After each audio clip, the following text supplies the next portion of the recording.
Thank you, Mr. Toastmaster and fellow members. I have a fascinating topic for you today, myself.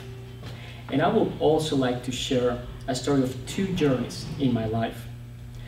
I'll be talking about why am I here today, as opposed to just being down the street enjoying a happy hour with some friends, and how I end up here today giving this speech. You see, it's not very common that you find someone whose name is Jose, who happens to have red hair, freckles, and who is from South America.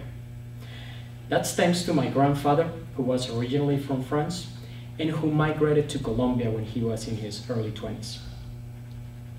I was born and grew up in Cali, the second largest city in Colombia. It's located in southwestern Colombia. And I had a fairly sheltered upbringing. I went to a private Catholic school. I always had the same classmates, always had the same friends, and I always moved within the same close social circle. But that changed when I turned 17 years old. I came to the United States for the first time as an exchange student. And at that time, I was sent to a tiny little town in the middle of nowhere in eastern Kentucky, close to the border with West Virginia. This town was so small that I even got my picture on the front page of the local newspaper, saying something like, exchange student in town, something like that. And I didn't even live in that town, I lived in a farm outside of the town. What I do remember from that year is complaining all the time about having to feed the animals and all the hard work that takes place in a farm. I was a very spoiled kid back in those days. After I finished that year, I went back to Colombia, and I had to go to the army for 1 year. It's mandatory for every single Colombian male who turns 18 years old. I find out in that year that I am not good at following orders. And I also find out that if I don't follow orders, I will spend endless weekends peeling potatoes and cleaning bathrooms, as opposed to just going out and enjoying the city. After that long year was over, I started college. I started college in Bogota, the capital city of Colombia. And for the first time, I really enjoyed studying. In high school, I thought studying was just some kind of punishment. But in college, I really understood that studying is just a medium in order to gain knowledge about the world. And that was just fascinating for me.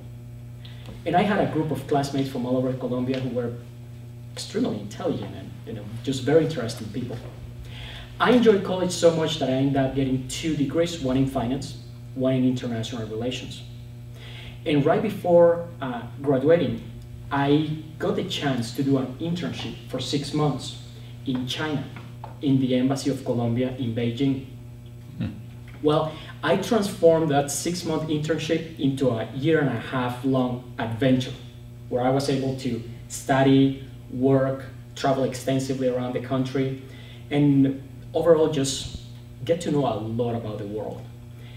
It expanded my horizons about the world in general, and it narrowed my concept of what were my fundamental beliefs. I had a lot of baggage, growing up as a good Catholic boy. After my time in China, I went back to Colombia, not before taking the Trans-Siberian train from Beijing to Moscow, which lasted a week. And I ended up getting in jail for a week in Russia, and I got accused of having a false passport. That's a long story, which I promise I will tell you at a later time. For the record, I was innocent, and I'm still innocent. I went back to Colombia for a couple of years, worked there, and then I decided to come to the United States to pursue a master's degree in business administration, an MBA. I came to Charlotte because my elder sister was living here, and she said that I could stay with her as I was studying. Well, I did complete my MBA, and in the process I ended up getting married. I got a job, I got a promotion, I got a 401k, and I thought that life was good. Well, life wasn't actually that good, because my marriage was falling apart, and I was having serious second thoughts about my choice of career, the financial system. After my separation, I felt like if a ton of bricks had fallen on my shoulders. Both my relationship was over, and my career was something that didn't interest me at all.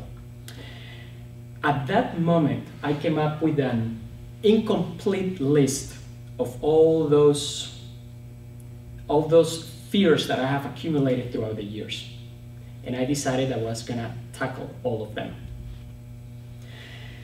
One of those fears is the fear of public speaking.